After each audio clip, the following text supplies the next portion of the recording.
At a funeral shrouded in sorrow, Barron Trump arrives unannounced, leaving everyone questioning his presence.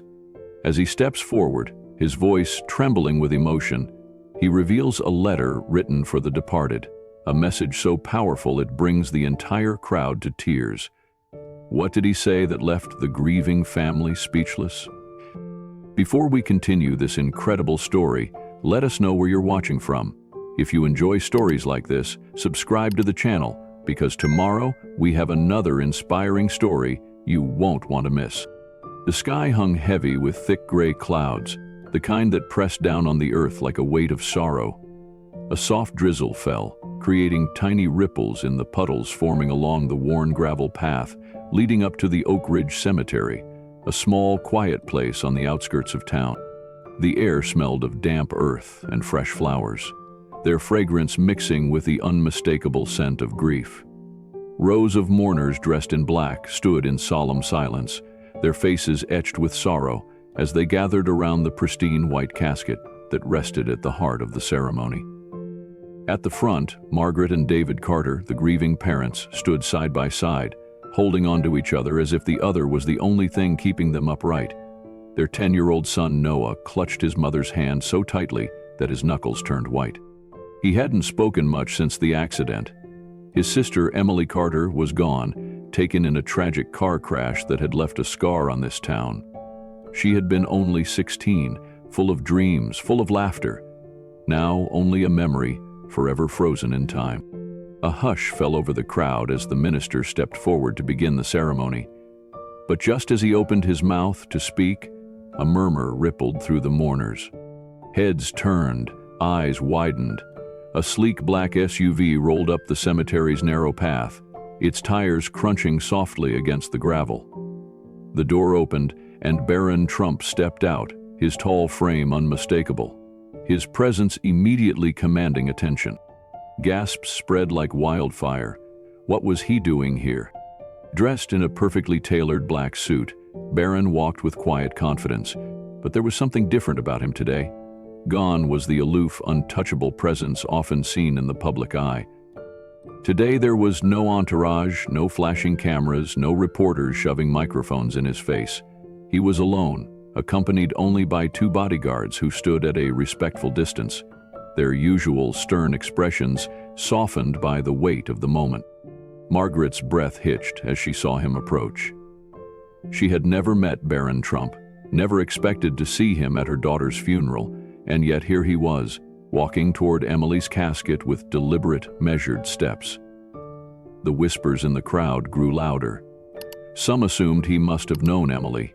Others were convinced this had to be some kind of publicity stunt.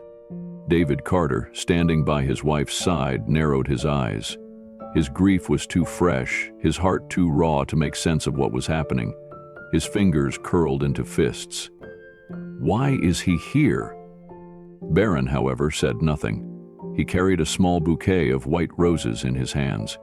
His face was unreadable, but there was something in his eyes, a depth of sorrow, a weight that seemed far older than his years. When he reached the casket, he paused, inhaled deeply, then knelt down and gently placed the roses on the polished wood. The soft thud of petals against the casket echoed in the dead silence of the cemetery. Margaret's chest tightened. Something about the way he moved, the way he carried himself, told her that this wasn't just some grand gesture from a famous family's son. This was something real. Barron stood slowly and turned to Emily's parents, locking eyes with them. His gaze held none of the arrogance, none of the distance people often associated with the Trump name. Instead, there was sincerity, quiet respect, and something even deeper: understanding. His voice, when he finally spoke, was barely above a whisper. "I'm so sorry for your loss." Margaret felt her knees weaken. The words were simple, yet there was something in them that shook her to her core. David, still reeling, cleared his throat, his voice hoarse with grief. "Why are you here?" The question wasn't accusatory, just desperate, searching for a reason, for an explanation that made sense. Barron hesitated, and for the first time his composure seemed to falter. He exhaled slowly, as if gathering his thoughts, then said, "I read about Emily, her story. It touched me. I felt I needed to be here." A tear slid down Margaret's cheek. She clutched her husband's hand tightly. The sincerity in his voice was unshakable, undeniable. For a moment, time seemed to stand still. The drizzle had stopped, leaving behind only the lingering weight of damp air and unshed tears. The cemetery was silent, except for the occasional quiet sobs of those who had loved Emily. And in the middle of it all stood Barron Trump, a young man who had no connection to their family, no reason to be there. Yet he had come anyway. A soft breeze whispered through the cemetery, rustling the leaves of the old oak tree standing watch over Emily's grave. The hush that had fallen over the mourners still lingered, thick with a mixture of curiosity and grief. Barron Trump stood in front of Margaret and David Carter, his hands at his sides, his presence an undeniable enigma in this moment of heartbreak. The silence stretched. Barron could feel the weight of every gaze locked onto him, some with confusion, others with quiet skepticism. But none of it mattered. He wasn't here for them. He was here for Emily. Then, as if sensing the need for clarity, Barron reached into the pocket of his suit. The movement was slow, deliberate, as he pulled out a neatly folded envelope, its edges slightly creased from being held too tightly. Margaret frowned, her tear-streaked face full of questions. "What is that?" she asked softly. Barron hesitated for just a moment before his blue eyes met hers. "It's a letter," he said, his voice steady but touched with emotion. "I wrote it for Emily." The murmurs among the mourners grew louder. Even David, who had been watching Barron with a mix of suspicion and guarded sorrow, seemed momentarily taken aback. Margaret pressed a trembling hand to her mouth. A letter for her daughter, from a young man she had never met. Barron took a step closer, his gaze never leaving hers. "I don't know if this is appropriate," he admitted, his voice quieter now, "but I felt like I needed to say something to her." Margaret looked at her husband, then at the small white casket where her daughter rested. She nodded. Barron unfolded the letter with care, the delicate rustle of paper impossibly loud in the stillness of the moment. Then he began to read. "Dear Emily, we never met, but I wish we had. I've heard so much about you, about how you made people laugh, how you lifted others up when they needed it the most. I read about how you wanted to be a writer, how you dreamed of telling stories that would inspire the world. And now, here I am, writing to you instead. I don't know why tragedies happen to people like you, the ones who bring light, who make the world feel a little less heavy. It isn't fair, and it isn't right. But I believe that the good we bring into the world doesn't just disappear. It lives on, in the people we've touched, in the love we've given, in the memories that refuse to fade. You mattered, Emily, and you still do. Even though you're gone, your story is still being written. It's in the hearts of your family, your friends, and now, in mine too. Thank you for reminding me that kindness matters, that life is fragile but also beautiful, that every moment we have should be cherished. You won't be forgotten. Barron." By the time he finished, his voice had cracked just slightly, the raw emotion undeniable. But it was the silence that followed that was truly deafening. Margaret had lost all composure. She sobbed into her hands, her body shaking as David wrapped his arms around her, his own face contorted with grief. Even Noah, Emily's little brother, who had been standing quietly to the side, was crying now, his small hands gripping the stuffed teddy bear he had refused to let go of all day. The rest of the mourners, who had once watched Barron with guarded skepticism, stood frozen, their eyes glistening, their hearts suddenly heavier. Barron, for the first time, felt his own throat tighten with emotion. He had known this moment would be difficult. He had expected sadness, maybe even resistance. But what he hadn't expected was this. The way his words had cracked something open, had given the grief in the air a new shape, something raw and real and utterly human. After what felt like an eternity, Margaret lifted her gaze. Tears streamed down her face, but in them there was something else, something beyond grief. Gratitude. She stepped forward, reaching for Barron's hand. When she took it, her grip was tight, desperate, like a mother clinging to something solid in the middle of a storm. "Thank you," she whispered. Barron didn't know how to respond. What he had done felt small compared to the pain this family carried. But he simply nodded, squeezing her hand in return. Then, unexpectedly, Noah stepped forward. His small frame trembled as he clutched his teddy bear to his chest. His cheeks were streaked with tears, but his eyes, his deep, heartbreaking eyes, were locked onto Barron. "Did you really mean it?" Noah asked, his voice barely above a whisper. Barron knelt down so they were at eye level. "Mean what?" he asked gently. Noah sniffled. "That, my sister, still matters." Barron's chest tightened. There was no hesitation in his response. "Yes," he said firmly, "she does. More than you'll ever know." Noah stared at him for a moment. Then, without warning, he stepped forward and wrapped his small arms around Barron's shoulders. The embrace was sudden, unexpected, and it broke something in Barron that he hadn't even realized was there. He hugged the boy back, closing his eyes for just a moment. And in that moment, it didn't matter who he was or what his last name meant to the world. All that mattered was this: a grieving family, a lost sister, and a promise that she wouldn't be forgotten. The cemetery was steeped in silence, as if the very air held its breath.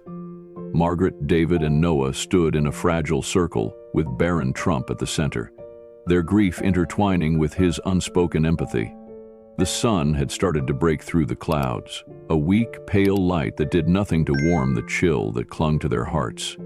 Barron felt the weight of Noah's hug still lingering on his shoulders, the small boy's trust like an anchor holding him in this place, in this moment. Noah's gaze was fixed on Barron, a question lingering in his tear-streaked eyes. Barron could see the unspoken plea for reassurance, for something tangible to hold on to in a world that had suddenly become cold and uncertain. Barron knelt once more, looking Noah in the eye. "You asked me if your sister still matters," he said softly, "and I promised you she does. But I want to do more than just say it. I want to show you." Noah frowned, clutching the stuffed bear tighter. "How?" he whispered, his voice small and vulnerable. Barron reached into his pocket and withdrew a small, folded piece of paper. "This is my promise," he said, handing it to Noah. "Inside, I've written down a promise to make sure Emily's story is told, to honor her memory and keep her light alive. I'm going to help make sure people know how special she was and how much she meant to everyone who loved her."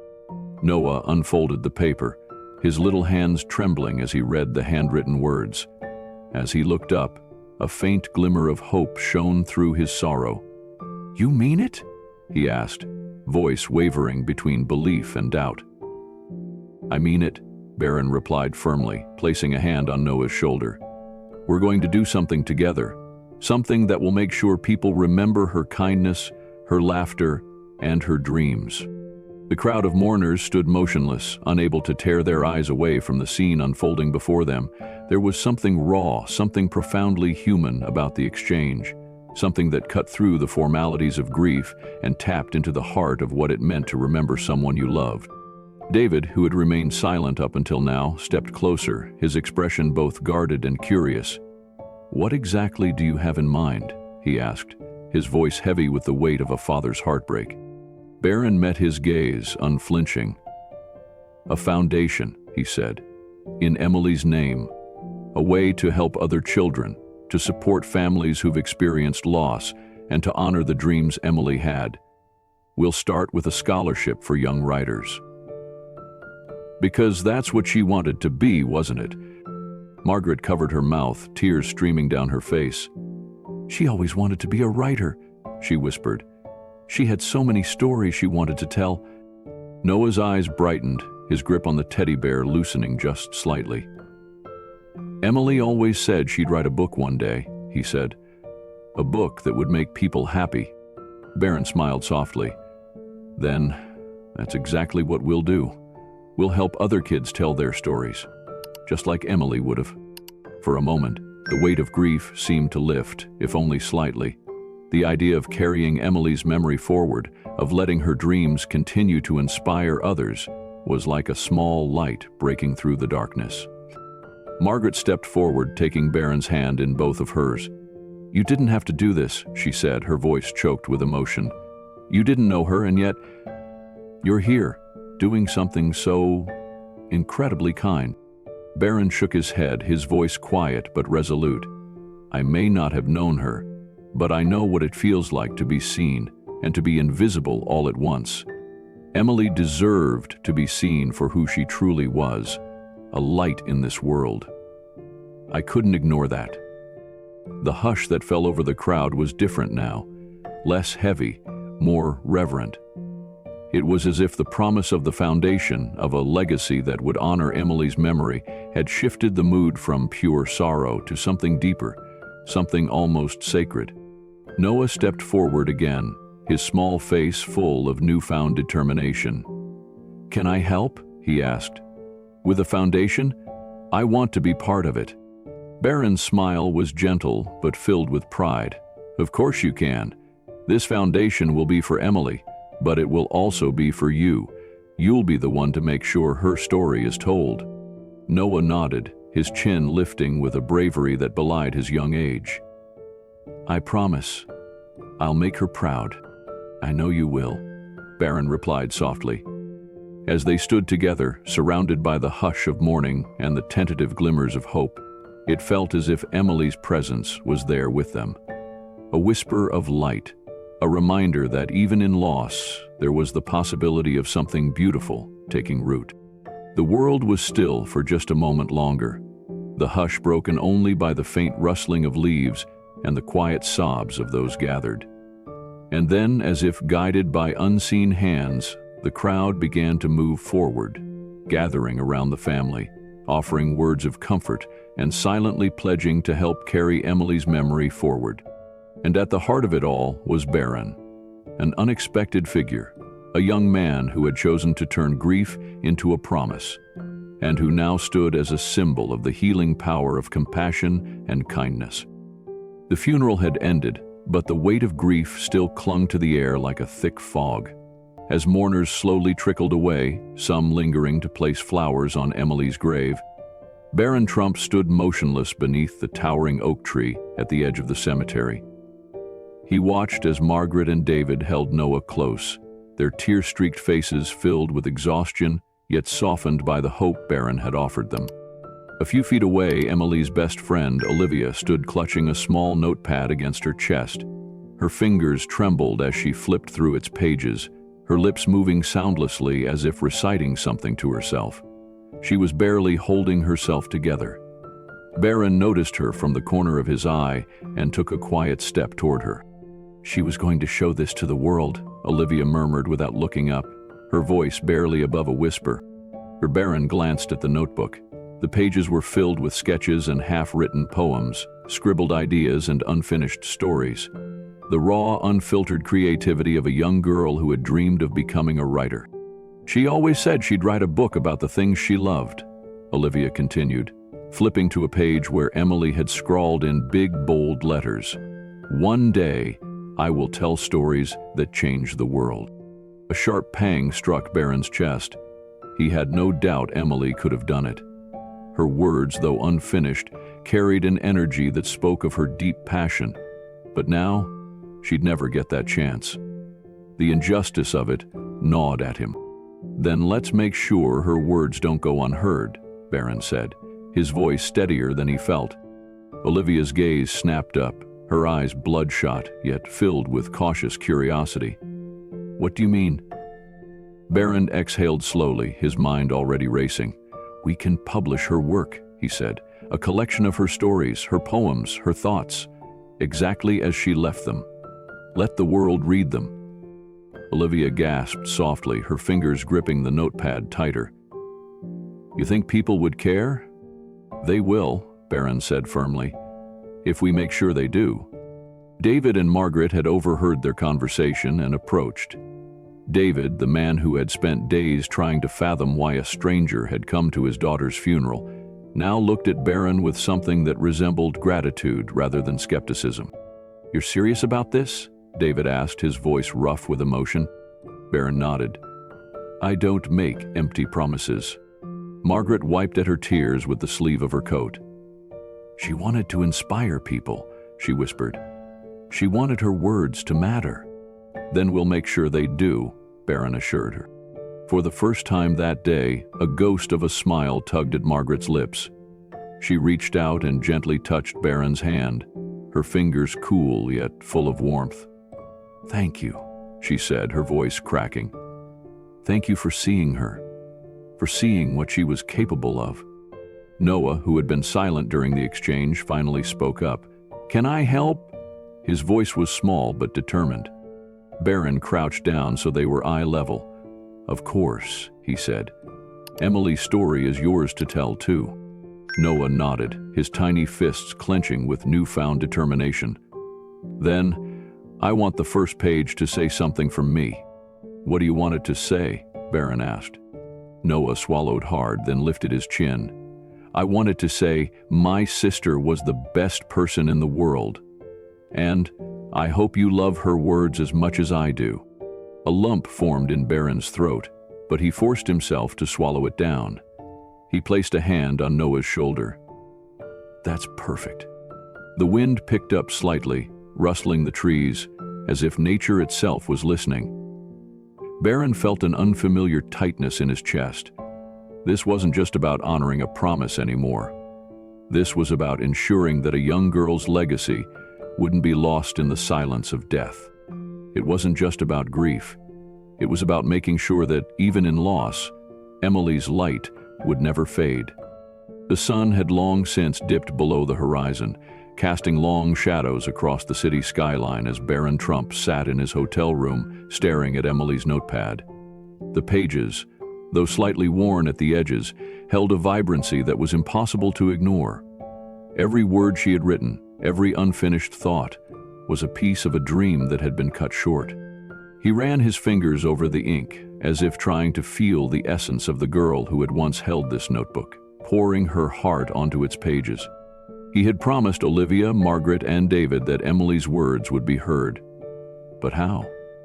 How could he take the scribbles of a girl gone too soon and turn them into something tangible, something real? His mind raced with possibilities. A book?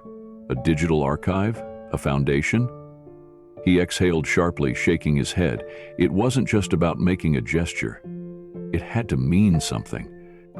His phone vibrated on the desk, snapping him from his thoughts. A message from an unknown number. "Unknown. If you want Emily's story to be heard, I can help." Barron's brows furrowed.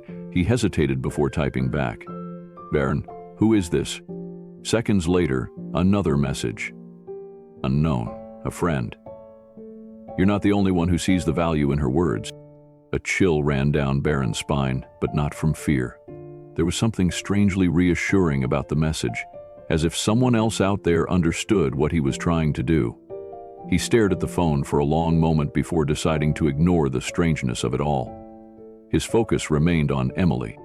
The next morning he arranged a meeting with Margaret, David, and Olivia at a quiet cafe on the outskirts of town. Noah tagged along, his tiny hands clutching Emily's stuffed rabbit.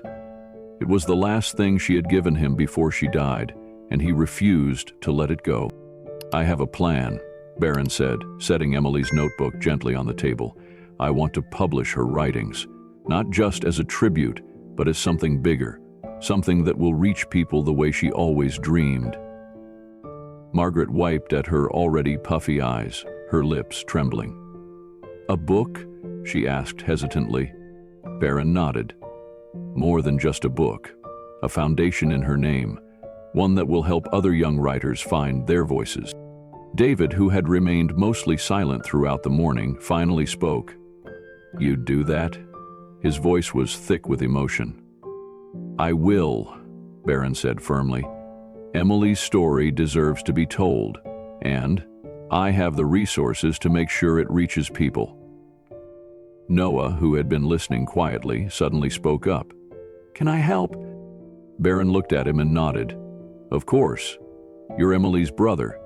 This is her legacy, but it's yours to carry too. The little boy's face scrunched up as he processed those words, and then he nodded, his grip tightening on his stuffed rabbit. I want people to know she was the best sister in the world. A lump formed in Barron's throat, but he swallowed it down. They will, he promised. The process of turning Emily's writings into a book wasn't easy. There were logistical hurdles, editing challenges, and the ever-present doubt of whether people would care enough to read the words of a girl they had never met. But Barron didn't waver. With the help of a renowned publisher, one who, to Barron's surprise, had been moved by Emily's story the moment he heard it, the project took off. They worked tirelessly to preserve the authenticity of her voice, ensuring that nothing was altered beyond what was necessary for clarity. Then came the unexpected resistance. A well-known journalist, Charles Levant, publicly questioned Barron's involvement in the project. This is nothing more than a publicity stunt, Levant said during a televised debate. Why would Barron Trump, of all people, suddenly take an interest in a random girl's funeral and decide to publish her work? There has to be an angle here. Barron clenched his jaw as he watched the segment from his hotel room.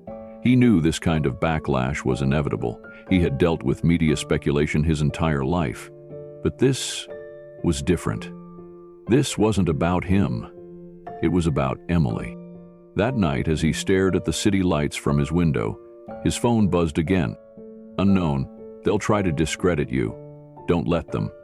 The truth is bigger than their headlines. Barron didn't respond. He didn't need to. He already knew what he had to do. The next morning, he released a personal statement, not through an official press release, but through a handwritten letter he posted on social media.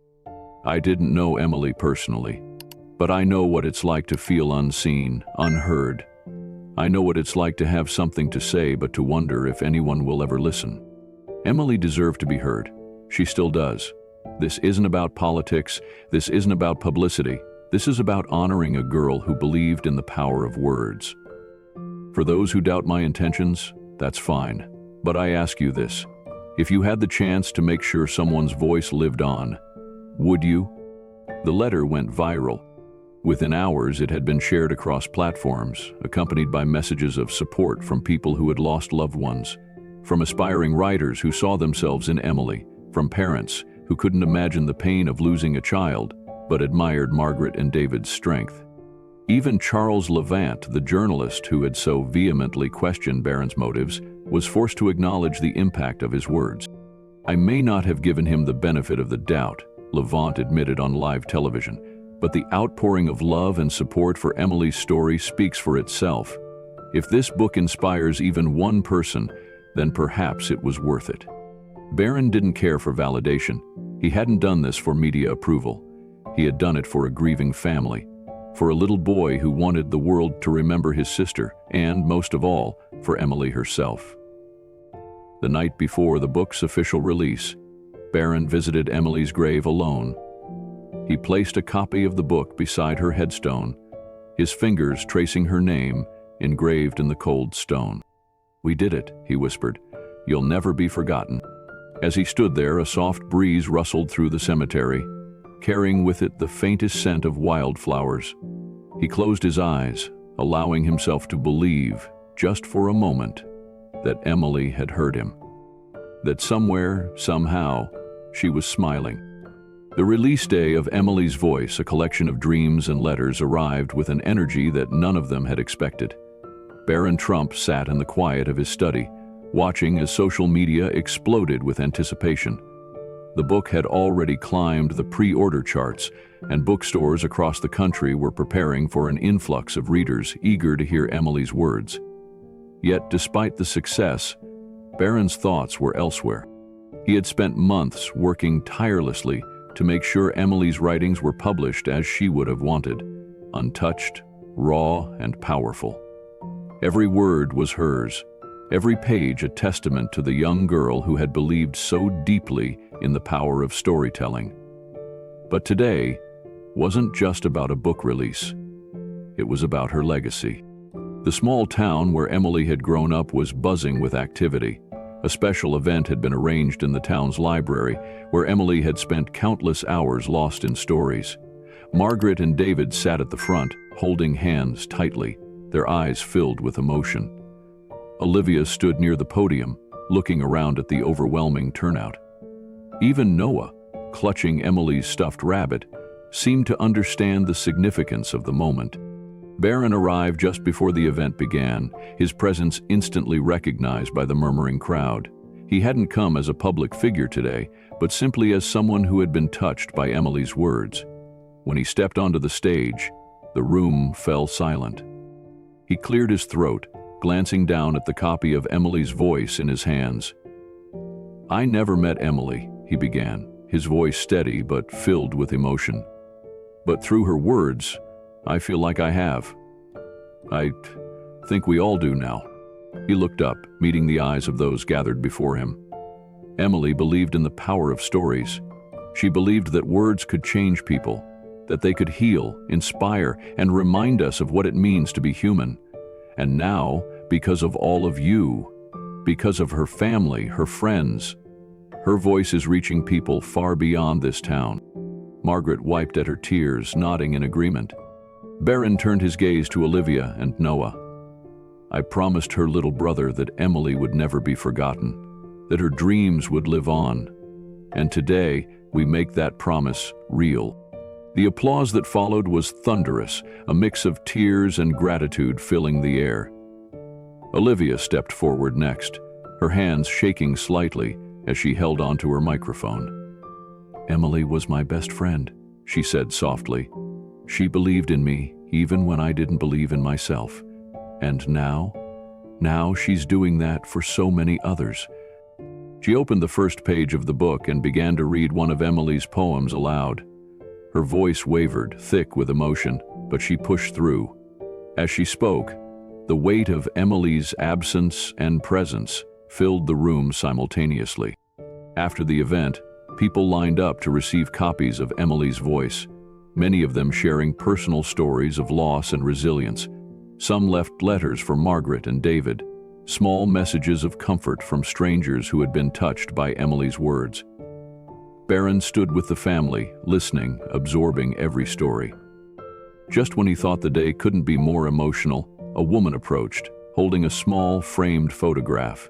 She was older, her hands trembling as she extended the frame toward Margaret. "I wanted to give you this," she said, her voice breaking. Margaret took it carefully, gasping when she saw the image. It was Emily, taken just weeks before her passing, sitting on the library steps, her notebook in hand and a soft smile on her face. The sunlight illuminated her features, capturing her in a moment of pure peace. David looked at the photograph, his eyes glistening. "She looks happy," he whispered. "She was," the woman said. "She always was when she was writing." Noah reached up, his small fingers touching the glass over his sister's face. "She's still writing," he murmured, as if he truly believed it. Barron turned away for a moment, swallowing hard. This was what Emily had left behind, not just words on paper, but a piece of herself, woven into the hearts of everyone she had touched. As the event wound down, Margaret pulled Barron aside. "I don't know how to thank you," she said. This means everything." Barron shook his head. "You don't have to thank me," he said. "Emily did all of this. I just helped people see her." Margaret smiled through her tears. "I think you were meant to be part of this. I think, somehow, Emily would have known." Barron didn't know if that was true, but standing there, surrounded by the warmth of a community united by love and loss, he felt something shift inside him. A sense of purpose. A reminder that sometimes the smallest voices could leave the biggest echoes. As he left the library that evening, he took one last look at the framed photo of Emily. "I'll keep my promise," he whispered, and he knew, without a doubt, that he would. The night air was cool as Barron Trump stepped out of the town library. The event had ended hours ago, yet the weight of the moment still clung to him. He could hear the echoes of Olivia's trembling voice as she read Emily's words aloud, the soft sniffles from the crowd. the way Margaret had held on to David's hand, as if letting go would shatter them both. It was a night no one would ever forget. He walked toward the black SUV waiting for him, but before he could reach it, a small voice called out from behind him, "Barron, wait." He turned to see Noah, Emily's little brother, running toward him, his tiny legs working double time to catch up. He was still clutching the worn-out stuffed rabbit, the same one he had held onto during the funeral. His cheeks were flushed from the cold, but his eyes burned with something stronger: determination. Barron knelt as Noah reached him, the boy stopping just inches away, out of breath. "I have something for you," Noah said, digging into his jacket pocket. He pulled out a crumpled piece of paper and held it out with both hands. Barron hesitated before taking it, carefully unfolding the paper. His chest tightened as he recognized the handwriting. Emily's. It was a letter. Barron's eyes darted back to Noah, who looked up at him with expectation. "I found it in her room," Noah explained. "She wrote it a few days before she had to leave." His voice wavered, but he kept his chin up. "I think she wrote it for you." Barron's hands trembled slightly as he read the first line. "Dear stranger, if you're reading this, then somehow, some way, my words found you." He swallowed hard. "I don't know who you are, but I hope you believe in something bigger than yourself. I hope you believe in kindness, even when the world makes it hard. I hope you fight for the things that matter, and if you ever wonder if one voice can make a difference, let me tell you this: yes, it can. It always can." Barron exhaled, his breath shaky. This letter wasn't just for him. It was for anyone who had ever doubted the power of their own story. It was for Noah, for Margaret and David, for Olivia, for every person who had been touched by Emily's life. "Thank you for giving this to me," Barron said, his voice barely above a whisper. This means more than you know." Noah nodded, his fingers tightening around his rabbit. "She wanted people to remember. She wanted people to be brave."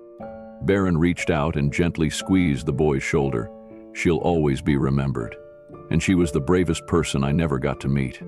Noah gave him a small, sad smile. "Me too." At that moment, Barron made a decision. He wasn't just going to walk away from this story. He wasn't going to let it be just another fleeting news cycle, another moment swallowed up by time. Emily's voice was too important to fade. The next morning, Barron met with his team. The book had already exceeded all expectations, with proceeds going toward the scholarship fund created in Emily's name. But Barron knew they could do more. "I want to create something lasting," he said, his voice firm. "A place where kids like Emily, kids with stories, with dreams, can share their voices." His advisors exchanged looks before one of them finally asked, "Are you thinking of a foundation?" "Yes," Barron nodded. "A foundation that supports young writers, artists, and dreamers. A space where kids who feel unseen can be heard." There was a brief silence before someone said, "That's incredible." He knew it wouldn't be easy. He knew it would take months, maybe years, to build something meaningful.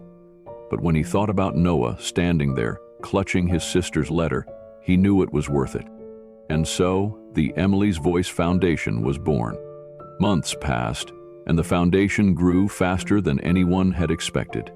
Submissions poured in from all over the country: poems, essays, stories from young writers who had been inspired by Emily's journey. Some of them had never shared their writing with anyone before. Some had almost given up on their dreams. But now, they had a place to be heard. One evening, Barron sat in his office, sifting through letters that had been sent to the foundation. One in particular caught his eye. It was from a 15-year-old girl in California. "Before I read Emily's book, I thought my words didn't matter, that no one would care about what I had to say. But now I know that even one voice can change the world.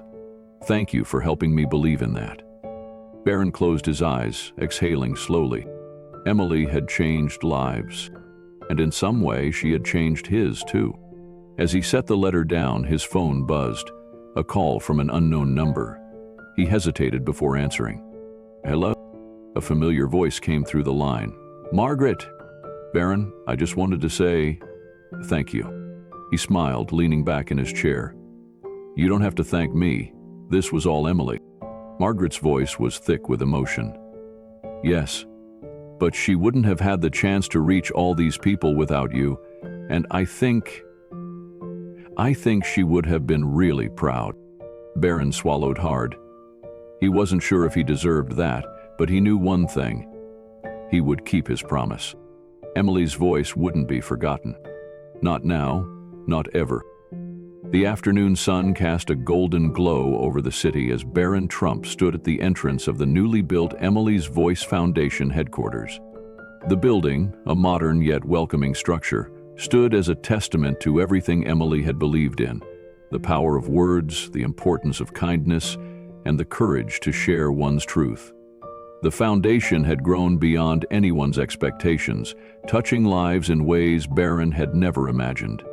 Inside, the walls were lined with framed excerpts from letters, poems, and essays submitted by young writers from across the country. A particular display near the entrance held the original letter that Emily had written, the one her little brother Noah had given to Barron. Beneath it, a plaque read, "Voice can change the world. Let yours be heard." As Barron walked through the halls, he saw young students sitting at long wooden tables, their faces lit with excitement as they worked on their stories. Some whispered ideas to each other, while others scribbled furiously, lost in their creativity. It was a space where dreams could grow, a place where kids who felt invisible could finally be seen. At the back of the room, Noah sat with a group of children, his small hands flipping through a notebook. He had become one of the Foundation's most dedicated young writers, pouring his memories of Emily into words, keeping her spirit alive through the stories he told. Barron approached him and knelt beside him. "How's the writing coming along?" Barron asked, his voice gentle.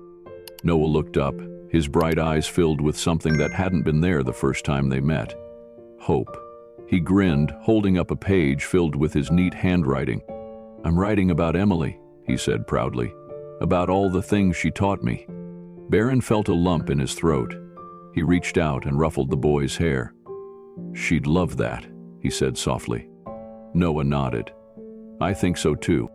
At that moment, Margaret and David entered the room, watching their son from a distance. Their eyes met Barron's, and for a brief second, no words were needed. They had lost a daughter, but in some way, through this foundation, through the lives being changed, a part of Emily still lived on. Barron straightened and turned to the window, looking out over the bustling city. He knew that life would move forward, that the world wouldn't stop for grief, but he also knew that stories had the power to last forever. Emily's story wasn't over. It was just beginning. This story is more than just a moment of grief. It is a testament to the power of kindness, the impact of one voice, and the legacy of love. In a world often consumed by division and indifference, Barron Trump's decision to honor Emily's memory reminds us that even the smallest acts of compassion can create ripples of change. It teaches us that true strength lies in showing up, in standing beside those who are suffering, and in ensuring that no story, no life is forgotten. Emily's voice may have been silenced, but through the foundation built in her name, her spirit continues to inspire. If this story touched your heart, don't forget to like this video, subscribe to the channel, and share it with others. Let's spread this message of hope, resilience, and human connection, because every voice, including yours, has the power to make a difference.